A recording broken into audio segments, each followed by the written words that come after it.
পায়ে হেঁটে তিনি কারাগারে প্রবেশ করেছিলেন, কিন্তু নির্জন কারাগার থেকে তিনি বের হলেন চরম অসুস্থতা নিয়ে।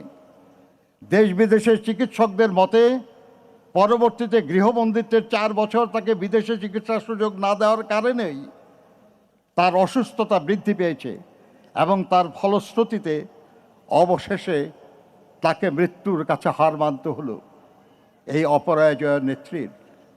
তাই এই মৃত্যুর দায় থেকে ফ্যাসিবাদী হাসিনা কখনো মুক্তি পাবে না। দলমত নির্বিশেষে সমগ্র দেশবাসীর শ্রদ্ধা, ভালোবাসা ও দোয়া নিয়ে তিনি বিদায় নিচ্ছেন।